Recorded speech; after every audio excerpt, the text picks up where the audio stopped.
Hola, ¿qué tal? Bienvenidos a nuestra entrevista. El gusto de saludarles como siempre a través de Cadena Nuevo Mundo a nivel nacional. En 96.1 FM nos escucha en la capital.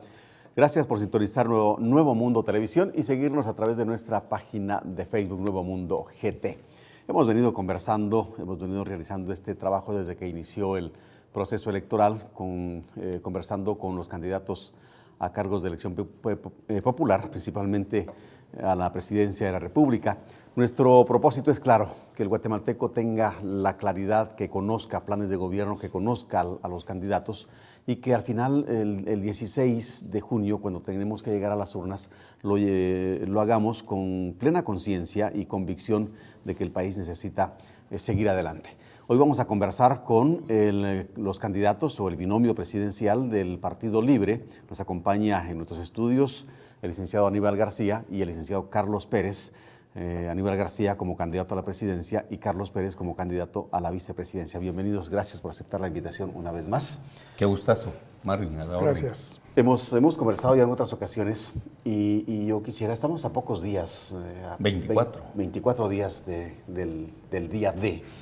Y creo que los guatemaltecos aún no tienen muy claro el panorama político, no está muy claro. Sin embargo, los candidatos han recorrido el país y eso genera una experiencia diferente a cómo se veía al principio. En este momento, ¿cuál es la visión de Aníbal García como candidato presidencial luego de recorrer, no sé si todo el país o la mayor parte del territorio nacional? Hay una visión totalmente diferente. Bueno, primero que nada, Marvin, es un privilegio para nosotros estar compartiendo con ustedes y decirle que siempre planteamos que esto iba a ser a manera de metáfora 100 metros planos y no nos equivocamos. Yo creo que estamos llegando a una etapa de madurez democrática. Yo confío en que el pueblo va a solucionar esto de una forma sabia. Y le voy a decir por qué, porque nosotros cuando salimos y desde hace mucho tiempo advertimos que había un desencanto generalizado, que existía el deseo de la gente de querer escuchar propuestas nuevas, de escuchar verdaderos planteamientos y pues de una u otra forma jubilar democráticamente a las actuales figuras políticas que han hecho gobierno, lo que sea. Sin embargo, el proceso ha resultado todavía más espectacular de lo que nos habíamos imaginado, inédito. Y hoy yo tengo la certeza que el 60% de los guatemaltecos no ha decidido su voto o está empezando a decidir su voto. Y nos congratulamos porque mucha gente está viendo la propuesta de Libre como una propuesta con contenido, como una propuesta seria, una propuesta responsable, una propuesta nueva y una propuesta que puede significar la posibilidad de cambio. Entonces, ¿qué es lo que vemos? Vemos algo que nunca habíamos visto. Gente buscando en dónde están las propuestas, quiénes son los candidatos, evaluando a los candidatos y eso puede ayudarle a este país. Esto puede ser fundamental para ese cambio que necesitamos para el próximo 16 de junio. En medio de eso, nuestra propuesta, que es una propuesta para que gane la gente, ha sido difundida a nivel nacional con nuestros 74 candidatos a alcaldes, otros 20 y tantos grupos coordinadores que están en departamentos en donde no tenemos candidatos, pero que la gente se nos ha ido adhiriendo. Al día de hoy, creemos que nuestra propuesta es contundente, es clara, es totalmente sólida y estamos recibiendo ya adhesiones de muchos lugares. Por lo tanto, estamos contentos y eso sí, esperando que el pueblo de Guatemala evalúe nuestra propuesta, analice nuestra propuesta y nos dé el voto el 16 de junio porque estamos convencidos de que vamos a poder hacer la transformación económica, política y social que tanto está demandando la gente, con un gobierno honesto, con un gobierno que le sirva a la gente, con un gobierno en donde salgamos ganando todos. En el caso del candidato a la vicepresidencia, ¿cómo ve el país? ¿Cómo ve después de este recorrido? Es su primera experiencia como candidato. Aníbal ya tiene una anterior experiencia. En esta primera experiencia, ¿qué ve en el país a un par de meses de haber iniciado el proceso? Bueno, hay algo que es muy importante y cuando iniciamos nuestro acercamiento con la gente en las visitas a las comunidades, veíamos mucho desencanto en la gente, veíamos una actitud muy de rechazo hacia todas las manifestaciones políticas. afortunadamente creo que para nosotros como Partido Libre ahora hemos tenido una respuesta diferente. En las últimas visitas que hemos hecho al interior, recientemente estuvimos en la zona de Occidente, en Nahualá, en Sololá, en la parte de San Marcos, y es interesante ver que la gente ahora se manifiesta bastante más dispuesta a apoyar. Y en el caso particular nuestro, hemos recibido adhesiones, como decía ya antes el licenciado García, y hemos recibido muchas expresiones de apoyo. Hay una organización en la parte de Occidente que se comprometió a adherirse a nuestro proyecto y que tiene una cobertura importante en la zona de San Marcos, pero que también tiene organización en Retauleu, en Quetzaltenango, en Totonicapán. Y ellos nos dicen, bueno, de las ofertas políticas que hemos conocido, la oferta de Libre es la que más se puede considerar cercana a nuestra visión de lo que deseamos sea un gobierno. De manera que ha habido un cambio. En este periodo de tiempo se ha generado una respuesta diferente de parte de la gente.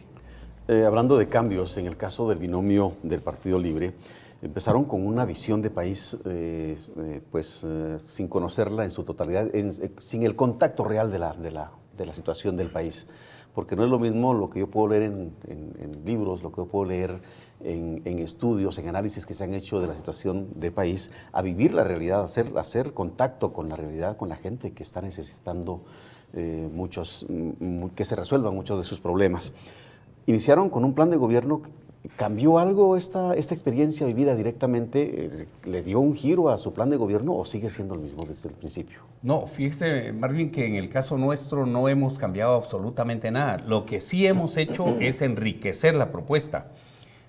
Pero Libre, desde que se constituyó en el año 2016, planteó la necesidad de un pacto de nación para la estabilidad, la paz y el desarrollo. Y hoy estamos más convencidos de que lo que nosotros proponemos es lo que se hace necesario en la sociedad guatemalteca en este momento. Excuso decirle que yo tengo la ventaja de que por mi trabajo, soy abogado, pero no soy abogado de escritorio, siempre lo he dicho, sino que he hecho trabajo en las comunidades, en el área rural, en las colonias. Tengo la ventaja de que conozco cómo se expresa la gente, qué es lo que necesita la gente, la realidad de que vive la gente.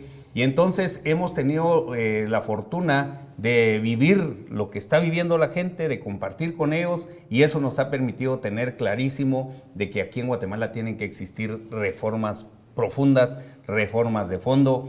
Lo que sí tenemos hoy es claridad de cuáles son los ejes que nosotros vamos a impulsar de entrada. Tenemos claridad de que Guatemala no va a poder cambiar si sigue la misma gente gobernando. Sabemos perfectamente que aquí hay que cambiar la conducción política. Si siguen los mismos políticos, este país no va a cambiar. Si sigue gente que no ha gobernado bien, que no lo ha hecho bien, que tiene financiamiento ilícito, que tiene corrupción, que tiene un montón de cosas, este país no va a cambiar. Entonces hay que empezar por donde hay que empezar. Yo le pido a la población que tomemos conciencia. Si se vuelve a elegir gente cuestionada, señalada de hechos anómalos, gente que ha estado en los tribunales, que tiene permanentemente señalamientos, este país no va a cambiar, porque nos vamos a enredar en ese círculo vicioso de los señalamientos, de las acusaciones, y no vamos a poder sentar las bases para el desarrollo, que es lo que nosotros estamos planteando. En ese contexto, entonces, ¿qué es lo que hay que hacer inmediatamente para empezar a rescatar el país? Para empezar, nosotros hemos estado insistiendo en la necesidad de que el presidente de la República, el vicepresidente de la República, sean los estandartes de la moral pública en este país. ¿Qué significa eso? Que tenemos que respetar el cargo, que tenemos que entender que la Constitución Política de la República debe respetarse, tenemos que ser respetuosos de la ley, someternos a la ley. Y eso implica que también el liderazgo del presidente de la República signifique la posibilidad de que un presidente de verdad pueda encabezar ese proceso de unidad nacional y de transformaciones profundas del país. Por eso nosotros hemos dicho, el primer gran planteamiento de nuestro proyecto es la reforma institucional y política urgente del Estado de Guatemala. Eso implica revisar toda la institucionalidad. En Guatemala usted va a hacer un trámite a una oficina pública y ahí encuentra legisladores de escritorio que le dicen, no, esto no se puede. O sea, todo es burocrático, todo es problemático, todo es en contra de la gente. Y no un gobierno que ayude a la gente, que le facilite las cosas a la gente. Desde cosas sencillas hasta las instituciones que están colapsadas. Por ejemplo, hoy queremos ratificar nuestra disposición a cerrar la Contraloría General de Cuentas y crear una nueva institución. Esta es una propuesta que cada día se ha venido consolidando. Incluso tenemos profesionales que nos dicen, ustedes tienen toda la razón, porque la Contraloría ya no puede rescatarse con el esquema actual. Pensamos en una institución autónoma, una institución nueva que garantice la carrera administrativa, pero también si no transformamos el sistema de justicia y le quitamos la designación de los magistrados al Congreso de la República, vamos a ver lo que seguimos viendo. Una justicia que funciona a dedo, que funciona bajo ciertos parámetros, que beneficia y otorga privilegios, y eso tiene que terminar. Entonces, eso solo lo podemos lograr con carrera judicial, con carrera administrativa en la Contraloría, la ley de servicio civil, la transformación del servicio civil es urgente, ordenar todo el Estado, las compras del Estado, las contrataciones del Estado, todo lo que signifique abusos, pactos colectivos de condiciones de trabajo, reforma electoral profunda, eso es irrenunciable. Entonces, le queremos garantizar a la población que vamos a usar todo nuestro liderazgo para ponernos al frente de esas reformas de verdad de fondo que necesita Guatemala. Por ejemplo, la no reelección de diputados. Es que ya no podemos seguir eligiendo diputados eternos en este país. Por ejemplo, la votación nominal de diputados. La gente tiene que saber quiénes son los diputados. Todo eso, obviamente, algunas medidas son del Ejecutivo, otras son del Legislativo, pero tenemos la fortuna de que tenemos una bancada de diputados que está dispuesta a hacer esas transformaciones. Y luego, en el tema económico, nosotros queremos entrarle a solucionar los graves problemas que tiene Guatemala en el tema de generación de empleo y generación de ingresos. Está clarísimo que o cambiamos el modelo o complementamos el modelo y hacemos la transformación que nos puede significar crecimiento económico, atraer inversiones, o este país no tiene futuro. Cuando se habla de una transformación profunda del Estado, se estaría hablando también de una transformación profunda a través de una constituyente que cambie la constitución política de la República. Vamos a un corte y platicamos de eso cuando regresemos. Es el momento de hacer un corte comercial. Usted nos escucha a través de Cadena Nuevo Mundo a nivel nacional, en 96.1 en la capital y en nuestras estaciones en toda la República. Nos ve a través de la televisión. Gracias por sintonizarnos. Hacemos un corte, ya volvemos.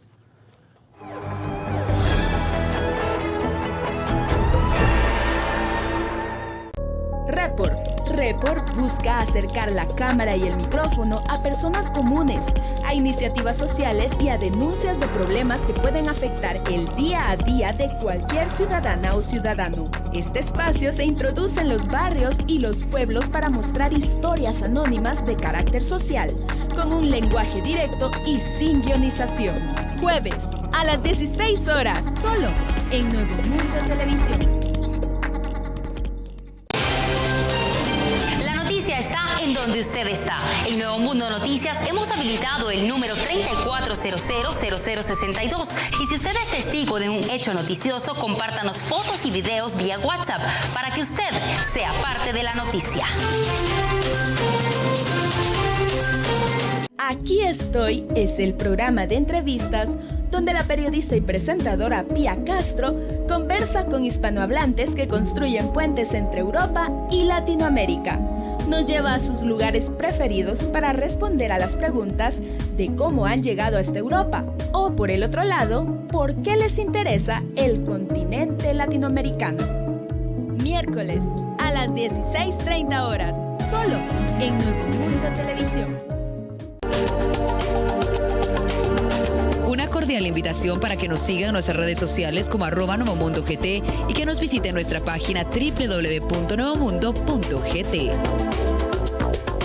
Plaza Magnolias, un lugar cómodo, práctico y completo para realizar sus compras en Boca del Monte, Quinta Calle 338, Zona 2, Boca del Monte. Contamos con supermercados, oficinas jurídicas, panaderías, área de restaurantes, con comida diversa, farmacias, salones de belleza, servicios financieros, gimnasio y mucho más. Con amplio parqueo para nuestros clientes. Para información de locales disponibles, llámenos al 5424-4260. Plaza Magnolias, 5424-4260. En forma, una vida sana con alimentación fitness y belleza son los principales temas que da a conocer en Forma, enfocándose con médicos expertos, cómo tratar enfermedades con medicina tradicional con terapias alternativas, de forma competente y entretenida.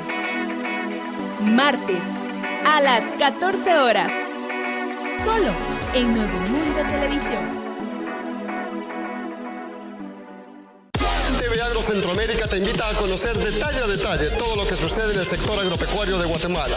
Te esperamos todos los sábados a las 8 de la mañana y los domingos en su doble repetición de las 8 de la mañana y de las 6 de la tarde. No te lo pierdas por Canal Nuevo Mundo.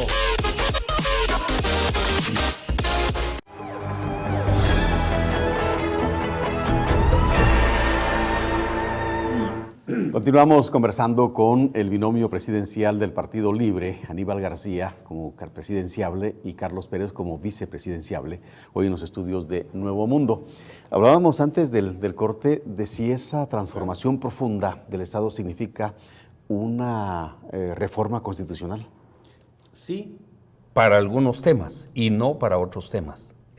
Usted no tiene idea de qué cantidad de amigos que trabajan en instituciones públicas me han estado escribiendo y me dicen, mira, aquí en el registro de la propiedad debería de pasar tal cosa, aquí en tal y tal otra institución, los entes de deportes, por ejemplo, ¿verdad? Todo lo que tiene que ver con la Confederación Deportiva Autónoma, que son instituciones que nacieron con un extraordinario fin, pero que ahora las vemos pervertidas. Entonces, si nos damos cuenta, aquí hay institucionalidad que debe cambiar.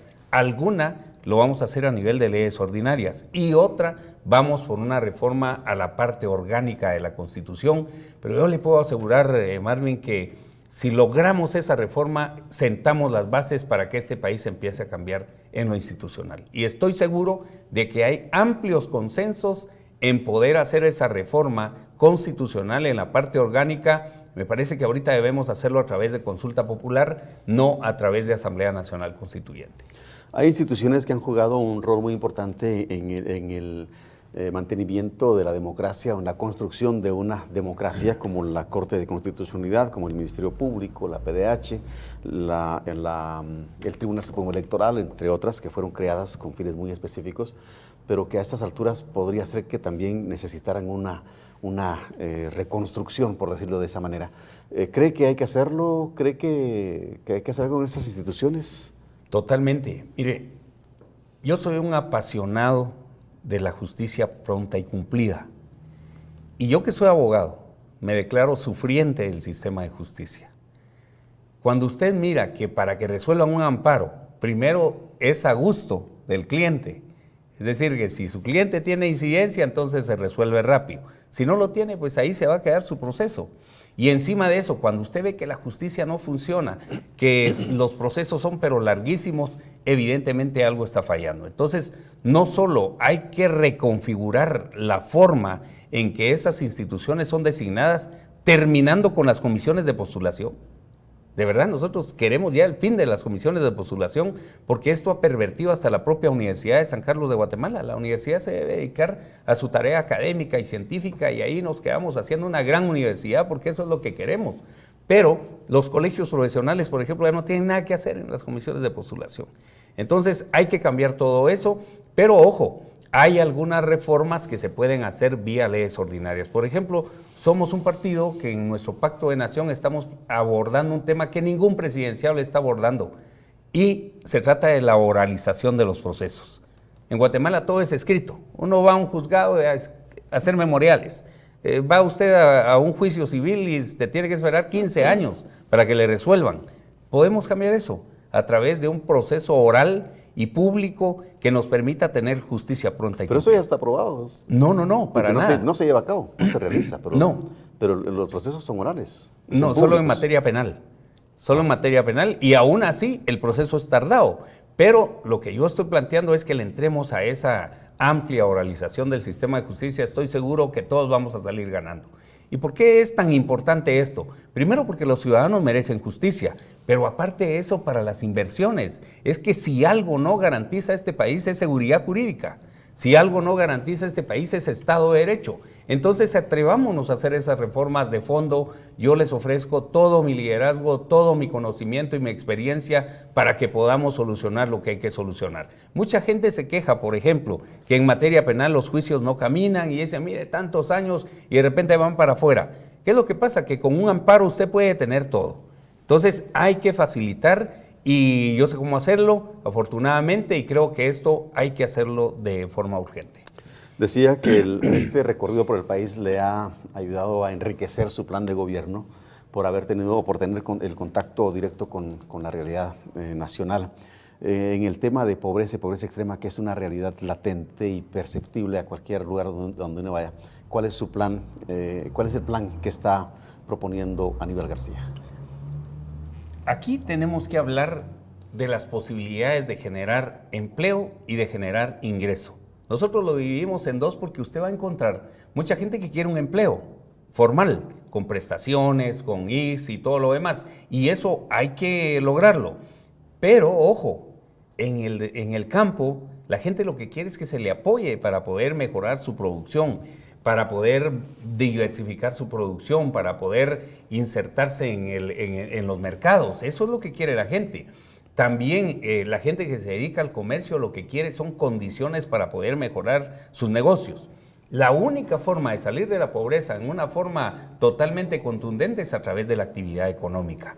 Pero, dadas las situaciones del país, dada la pobreza que tenemos y las inequidades que vemos, y la extrema pobreza, la desnutrición que tenemos en el país y todas las desigualdades que hay, evidentemente necesitamos acompasar todo un sistema de programas sociales que hay que hacerlo, pero respetando a la gente, dignificando a la gente. Nosotros vamos a mantener esos programas sociales y los vamos a hacer transparentes y los vamos a hacer fuera de clientelismo para dignificar a los usuarios, pero a la par de eso tenemos que hacer actividad económica. En ese sentido, nosotros creemos que para poder generar empleo y para poder generar ingreso, tenemos que hacer como mínimo 15 acciones espectaculares, empezando por convertir a Guatemala en el país número 1 del turismo en Centroamérica, generar un fondo lo suficientemente sólido para dar créditos a bajos intereses y sin tantas garantías. Tenemos que hacer desarrollo rural. Pongámonos la mano en la conciencia. Si el campo se desarrolla, vamos a salir ganando todos. La única posibilidad de tener la migración de la gente a la ciudad, la única posibilidad de poder generar desarrollo nacional es que el campo pueda salir de la pobreza y pueda salir de la situación en que está. Tenemos que hacer carreteras y caminos rurales, tenemos que construir viviendas. El déficit habitacional se estima que está entre 1.700.000 viviendas a 1.900.000 viviendas y no hay una política seria. ¿Qué nos va a generar todo esto? Posibilidades de ingreso y posibilidades de empleo. O sea, el plan está diseñado para que la gente pueda tener la oportunidad de tener empleo, de tener ingresos. ¿Qué vamos a ganar? Vamos a ganar posibilidades de que la gente pueda salir de la pobreza, posibilidades de que puedan existir ese acompañamiento del Estado para poder apuntalar a toda la gente que está pidiendo una oportunidad. Y en el caso específico de los jóvenes, hemos visto que mucho joven se gradúa pero le piden experiencia. Cuando va a pedir un trabajo le dicen, mire, acredita experiencia y no la tienen. Para eso estamos diseñando y tenemos la firme disposición de crear un sistema nacional de pasantías en el sector público y en el sector privado. Ahí vamos a hacer una excepción al salario mínimo para que la gente vaya a adquirir experiencia y que ya pueda insertarse al mundo laboral y que cuando ya le pidan esa experiencia tenga cómo acreditarlo. Entre otras medidas que nuestro vicepresidenciable puede complementar. Que justo iba a preguntarle cuál va a ser la actividad que el vicepresidenciable cumpla en su gobierno, porque hasta ahora el vicepresidente pareciera ser que es una figura decorativa, digo pareciera, porque tiene funciones, pero no se notan. ¿Cuál va a ser entonces la actividad del vicepresidente en su gobierno si llegara a elegirlos?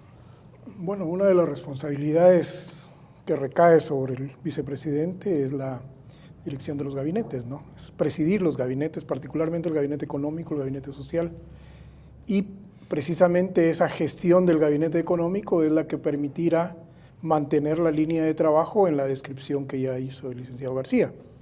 y por supuesto que coordinar de manera adecuada el trabajo de los diferentes despachos, de los diferentes ministerios, para que el gobierno en su conjunto pueda ofertar los resultados que estamos esperando. Hay algo que es muy importante que hemos planteado y que lo tenemos recogido en nuestro plan de gobierno, es el hecho de necesitar una buena coordinación en el conjunto de las políticas públicas. Porque, como decía el licenciado García, uno de los sectores que hay que estimular de manera sustantiva es el sector turismo, pero necesariamente tenemos que fortalecer el tema de la seguridad, claro. Tenemos que generar servicios adecuados, tenemos que mejorar la infraestructura. Toda esa riqueza cultural que tiene Guatemala, esa riqueza arqueológica, está siendo desaprovechada por múltiples razones. Una de ellas es porque efectivamente los temores que pueda tener algún turista de visitarlos por el riesgo de la delincuencia, pero también por la dificultad de acceso a lo que poseemos. Entonces hay una necesidad de hacer totalmente coherentes y complementarias las políticas públicas para que en su conjunto respondan a los propósitos que tenemos planteados. Definitivamente la necesidad está plasmada y lo que necesitamos saber es cómo, con qué. Es decir, cómo volver al país número uno en turismo. Tenemos la riqueza, tenemos la naturaleza que nos favorece, pero ¿cuáles son las medidas concretas que hay que hacer para volver al país número uno en turismo? Bueno, efectivamente, por eso decíamos, ¿no? Lo primero que tenemos que atender es ofrecer un país seguro. Y el licenciado García ha hecho una serie de descripciones en diferentes momentos de todo el trabajo que se haría en el marco de la seguridad. Luego de esto tenemos que generar inversión. Necesariamente tenemos que generar inversión. Y en este sentido tenemos algunos planteamientos muy concretos, como la generación de inversión en la construcción de vivienda, que ya describía también el licenciado García, y que estamos planteándola en un esquema de una alianza público-privada. Una alianza público-privada que pueda permitir a los empresarios beneficiarse con esta inversión y al Estado empezar a atender problemas como el déficit habitacional, de igual manera generar empleo, porque el sector construcción es un sector que dinamiza la economía, es un sector clave para el crecimiento económico. Entonces, otro de los elementos en los que lo vamos a poner. La pregunta del con qué. Efectivamente, hemos tenido la oportunidad de compartir con el superintendente de la SAT en una presentación que hizo sobre el modelo de factura electrónica que se está implementando, y él señalaba que el 40% del IVA se está evadiendo. Si mejoramos la capacidad recaudatoria del Estado, si mejoramos el cumplimiento de las obligaciones tributarias a través de mejores controles, pero también a través de medidas administrativas, vamos a ir cerrando esa brecha de evasión que actualmente se presenta. Por otra parte, el crecimiento económico es la mejor manera de incrementar también los ingresos para el Estado. Si podemos estimular la economía para que crezca, ese estímulo se va a reflejar en recursos para el Estado que le permitan hacer inversión. Y entonces tenemos que mejorar la dinámica económica, y por otra parte hay algo que hemos señalado que está contenido también en nuestro plan de gobierno: aprovechar adecuadamente nuestros recursos naturales, porque las condiciones actuales no le generan ningún beneficio al país en estas actividades extractivas. La remuneración que recibe el país por la extracción de nuestros recursos es mínima. Eso hay que regularizarlo para que sea efectivamente de beneficio y entonces dote al Estado de recursos que le devuelva a la población en servicios de educación, de salud, de vivienda, de infraestructura. Bien, creo que no siento que haya respondido mi pregunta.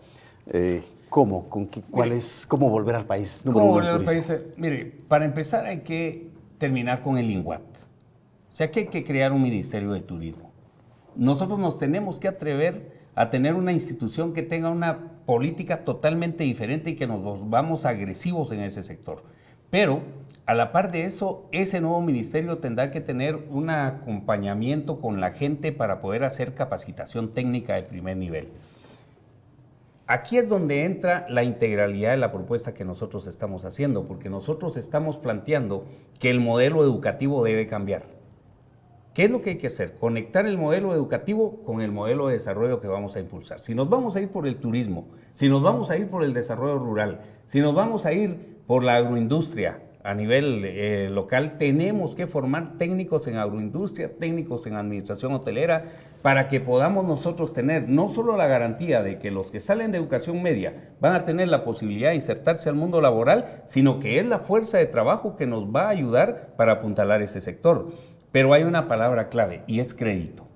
O sea, tenemos a como de lugar que facilitarle crédito a la gente. El problema que hemos visto es que hay muchos jóvenes que quieren poner una empresa, poner un internet, poner un negocio, poner un hospedaje y no va a encontrar usted la posibilidad de tener acceso a crédito. Por eso, el Fondo de Desarrollo que nosotros estamos planteando para nosotros es clave.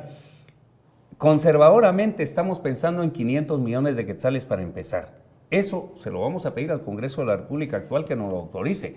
Pero cada vez que hablo con más gente me surge la inquietud de que la gente está valorando lo que estoy planteando. Es decir, estamos pensando de verdad en un fondo de desarrollo grandísimo, mucho más alto, para poder apuntalar lo que la gente está necesitando. Entonces, medidas concretas que tienen también que ver con todo este esquema que estamos diseñando, es también entrarle a toda la construcción de carreteras y de caminos rurales, mejorar, porque solo le pongo un ejemplo. Usted va a Cobán y después se va a Carchá y empieza una tortura para llegar a Semuc Champey. Son escasamente como 22 kilómetros que están en las peores condiciones, y le estoy hablando de Semuc Champey, que es uno de los lugares más preciosos y más apetecidos. Solo en Alta Verapaz hay 190 sitios que podrían explotarse y estamos explotando 10. Entonces, para nosotros es clave cambiar la visión de cómo hacemos turismo, de cómo generamos nosotros la posibilidad de que el país de verdad se convierta en el número uno del turismo cultural, del ecoturismo y el turismo arqueológico a nivel centroamericano. Bueno, no sé si la medida de cambiar el INGUAT por un ministerio podría ser la diferencia, porque al final de cuentas, burocratizar el Estado no creo que sea una solución inmediata. ¿No será mejor eficientar el INGUAT y sacarle el jugo de mejor manera para evitar contratiempos y avanzar más de lo que se piensa? Pero hay otros temas, claro. Seguridad, por ejemplo. Seguridad. ¿Qué hay que hacer en seguridad? Cada vez estamos más convencidos de que nuestra propuesta es la que podemos implementar a partir del 14 de enero. ¿Qué queremos hacer? Actualmente está aprobada la Dirección General de Investigación Criminal desde el año 2012, que excuso decirle, yo fui ponente de la ley cuando fui diputado en el Congreso de la República, porque estoy convencido de que la única forma de derrotar a la criminalidad es a través de una investigación criminal de alto nivel. Guatemala, el problema es de que no investigamos como debemos investigar. El éxito de CICIG es que está implementando investigación criminal de primer nivel y a la par de eso, inteligencia civil, estratégica, de primer nivel. Al crimen organizado usted no lo va a derrotar haciendo pequeñas cosas, tiene que hacer grandes cosas. Por eso estamos ofreciendo que a partir del 14 de enero vamos a crear unidades élites de investigación criminal y de inteligencia civil que van a funcionar a nivel nacional, pero también a nivel departamental y a nivel municipal. ¿Cuál es la tesis? La tesis es que todos en las comunidades, en los municipios, en las zonas, saben en dónde están los delincuentes. Pero ¿por qué no se les entra? ¿Por qué no se les cae, por decirlo así? Porque siempre existe alguien poderoso, alguien con poder económico, alguien de cuello blanco, que es el que al final de cuentas está en la pirámide de todas las estructuras delictivas. Con las unidades élites de investigación criminal lo que vamos a hacer es investigación, y con la inteligencia civil lo que vamos a hacer es identificar en dónde están los delincuentes. Usted va a Villanueva y va colonia por colonia y la gente le va a decir, allá hay unos delincuentes. Usted va a otro lado y le van a decir lo mismo. Bueno, entonces eso es la primera medida que podemos hacer. No necesitamos mayor recurso económico, sino solo implementar perfectamente la Dirección General de Investigación Criminal. Luego, o recuperamos a los policías de nuestro lado, o los policías siempre van a estar proclives al crimen organizado y la delincuencia. ¿Qué significa eso? Mejorar el salario de los policías. Un policía que está empezando en la institución está ganando ya con descuentos 3,800 quetzales. Con ese salario no nos va a defender a nosotros, va a defender al delincuente. Debemos darles seguros, ellos están pagando sus seguros, paguémoselos nosotros.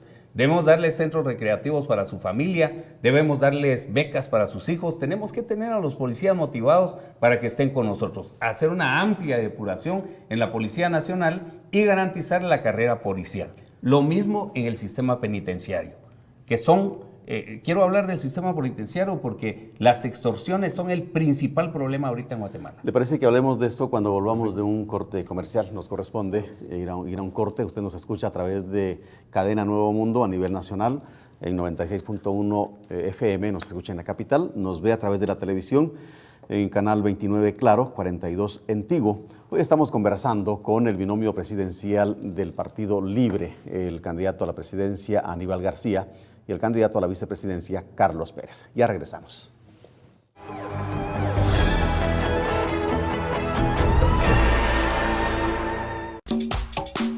El programa de programas que nos lleva en un recorrido por los distintos lugares del país. Antología Chapina, el programa de la provincia, en donde podemos disfrutar de las bellas tradiciones y costumbres, así como de la sabrosa gastronomía del país más bello del mundo, Guatemala. Sintonícenos todos los domingos a las 8:30 de la mañana y su repetición los sábados a la misma hora. ¿En dónde más? Por supuesto, en Nuevo Mundo Televisión, voz y corazón de Guatemala. Dice que no me conoce, no, si me ha visto se supone que en el pasado fue. Hey, DJ, póngale la música que le gusta, una para que se mueva y se guste, y baile conmigo, solo conmigo. Ay, que me has hecho que hasta perdí la razón. Hoy he venido a confesarte.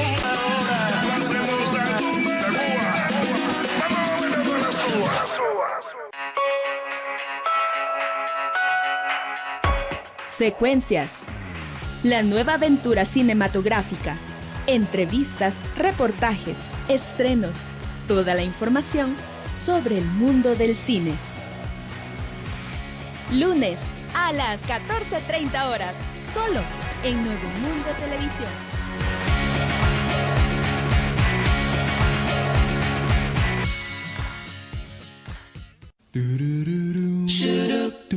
Si amas los 90s. Y ahora estoy aquí, queriendo convertir los campos en ciudad.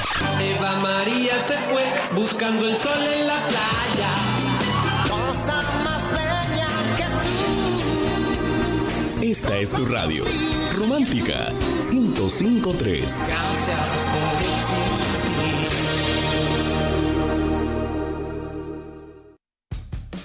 Visión Futuro. Visión Futuro les acompaña semanalmente en el fascinante viaje por el mundo de la ciencia, el magazine para quienes quieren conocer nuestro universo y su funcionamiento. Lunes a las 14 horas.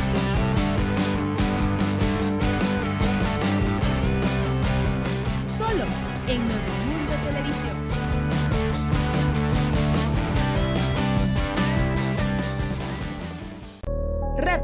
Report busca acercar la cámara y el micrófono a personas comunes, a iniciativas sociales y a denuncias de problemas que pueden afectar el día a día de cualquier ciudadana o ciudadano. Este espacio se introduce en los barrios y los pueblos para mostrar historias anónimas de carácter social, con un lenguaje directo y sin guionización. Jueves a las 16 horas, solo en Nuevo Mundo Televisión.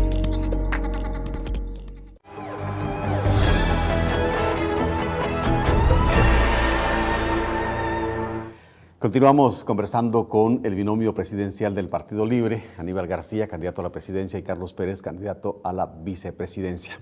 Usted quería referirse al sistema penitenciario, un sistema que está en manos de los delincuentes y no del Estado. Totalmente, mire, no podemos seguir así. Hay por lo menos 3 medidas que hay que hacer, pero se pueden hacer. Todo lo que yo estoy planteando, la ventaja es que se puede hacer el 14 de enero. Cuando alguien ofrece la pena de muerte, está mintiendo, porque primero no se puede aplicar. Segundo, para que se aplique otra vez vamos a necesitar 10 años de discusiones jurídicas. Yo estoy hablando de cosas que podemos hacer el 14 de enero.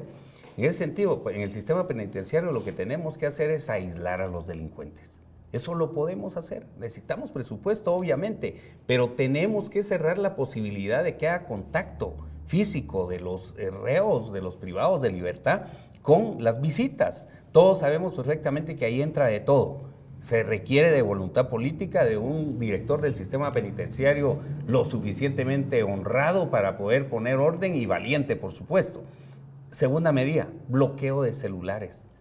No entendemos por qué las empresas que se encargan de todos estos servicios no cumplen con esa ley. Tienen que cumplir. Y la que no cumple tiene que ser sancionada, así de sencillo. Entonces nosotros tenemos que aplicar ese bloqueo de celulares inmediatamente y finalmente vamos otra vez a la etapa de dignificación del guardia del sistema penitenciario. El guardia del sistema penitenciario está ganando menos que un policía. Están ganando como 3.400 en términos globales, ya haciendo los descuentos están quedando con 3.000 quetzales. Y están cuidando delincuentes que les ofrecen de todo. De manera que o dignificamos a los policías y a los guardias del sistema penitenciario o no vamos a poder ganar esa batalla. Y tenemos que construir cárceles, no queda otra. Tenemos que construir por lo menos 3 cárceles. Para todo esto necesitamos dinero. Y por eso es que es urgente terminar con la corrupción, terminar con la evasión de impuestos y cobrar bien las regalías que nosotros tenemos que cobrar en la explotación de recursos naturales. El tema del combate a la corrupción, que es uno de los temas que yo creo que la mayoría de la población quisiera que eso desapareciera por siempre, pero no sé qué tanto eso podría ser posible en el corto plazo. ¿Cuál es su propuesta para eso? Hay propuestas contundentes. Para empezar, quiero contarle que yo soy uno de los 3 presidenciables que hemos declarado. Hemos hecho pública nuestra declaración jurada patrimonial y yo fui el primero. Lo hice porque quiero comprometerme de verdad a hacer una declaración jurada patrimonial para no evitar esos señalamientos. Le vamos a pedir a todos nuestros ministros y directores generales que lo hagan también. Si no hacen la declaración jurada patrimonial, no hay chance. Así de sencillo. Luego, vamos a hacer un gobierno electrónico. O sea, la idea es que la gente sepa qué es exactamente lo que se está haciendo, qué es exactamente en dónde se está gastando. Vamos a pedirle a todos los ministros, que todos van a saber el plan. El ministro que no entienda el plan no va a ser nombrado. Le vamos a pedir que en 2 meses nos dé el diagnóstico completo de la cartera de contratos, pactos colectivos, negociaciones colectivas, gastos de las entidades, porque no podemos estar a ciegas haciendo como que hacemos. El presidente Evo Morales prometió un inventario de trabajadores del Estado y lo estamos esperando. Eso tiene que hacerse en 2 meses. Entonces son medidas administrativas contundentes que podemos hacer y que ante todo tenemos que ser el ejemplo. Quiero referirme a un punto que es fundamental. Le vamos a proponer al Congreso de la República la ley de muerte civil. ¿Qué significa eso? Que el que haya sido condenado por corrupción no podrá en los próximos 20 años ser candidato a ningún cargo de elección popular. No nos pueden seguir viendo la cara, Marvin.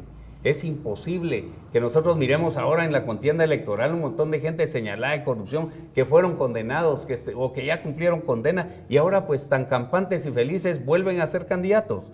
Este Estado tiene que dignificarse, tiene que hacer valer el bien común, que es lo que preceptúa la Constitución Política de la República, pero el que tiene que dar el ejemplo es el presidente de la República. Entonces, en ese sentido, una política de máxima transparencia, así le llamamos, para poder desde el Ejecutivo dar el ejemplo, nada de bonos así debajo de la mesa, como sucedió con don Jimmy, que no le bastó con lo que ganaba. Y la otra promesa que hacemos es que nos vamos a bajar el salario al 50%. ¿Eso de entrada o después de un tiempo? No, estamos dispuestos a hacerlo desde el inicio. ¿Cuánto gana el presidente en este momento? El presidente está ganando como 147,000 quetzales, más o menos, y yo me conformo con la mitad de ese sueldo. Sabemos que la gente está en condiciones precarias, que los sueldos no alcanzan, y que la mayoría de la población está en condiciones adversas. Yo creo que con eso es suficiente. ¿Y los sueldos de sus ministros? Eso hay que revisarlo. Dentro de nuestro plan nosotros proponemos algo que le llamamos ley de regularización. de empleos y de salarios de los funcionarios públicos. A mí lo que no me parece justo es que si usted mira cuánto gana el ministro de Trabajo, va a ver que gana 23,000 quetzales. Pero si mira cuánto gana el ministro de Finanzas, va a ver que casi gana 100,000 quetzales. Si usted mira, muchas veces va a encontrar alcaldes que ganan hasta 100,000 quetzales, pero hay otros que ganan 20,000 quetzales. Entonces, eso no está bien, eso hay que normalizarlo. Y por eso creo que es fundamental que vayamos al Congreso de la República a pedirle esa regularización para que todos estemos tranquilos y que fundamentalmente la gente salga ganando de un gobierno del libre, que lo que queremos es transformar esto y ordenar esto y dignificar los cargos. ¿Ya tiene un equipo de trabajo para empezar a gobernar en el caso de que el pueblo lo elija? Hay algunos que ya los tenemos totalmente identificados que podrían asumir carteras, pero también déjeme decirle que hay mucha gente que está trabajando en la administración pública, que es buena, que es honesta, que también pasarían a formar parte de nuestro gobierno. En el tema de política exterior, ¿cuál va a ser el rumbo que le va a dar al país? Bueno, definitivamente tenemos que rescatar la imagen de Guatemala, porque vamos a heredar una imagen muy deteriorada. Evidentemente hemos perdido credibilidad a través de las acciones de este gobierno y necesitamos que se recupere la buena relación con el resto del mundo y una relación de respeto absoluto de los derechos soberanos de cada país. Algo que es fundamental es la designación del ministro de Relaciones Exteriores. Necesitamos un diplomático de carrera, alguien con verdadero conocimiento de lo que son las relaciones internacionales, y sobre esa base vamos a construir la recuperación de esa imagen de país y ese buen relacionamiento en el ámbito internacional. Consideramos que hay aspectos fundamentales en esa relación, entre ellos obviamente la parte diplomática, pero también las relaciones que nos ayuden a establecer buenos mecanismos de cooperación, las relaciones que nos ayuden a fortalecer nuestro espacio económico y nuestra participación en los foros internacionales.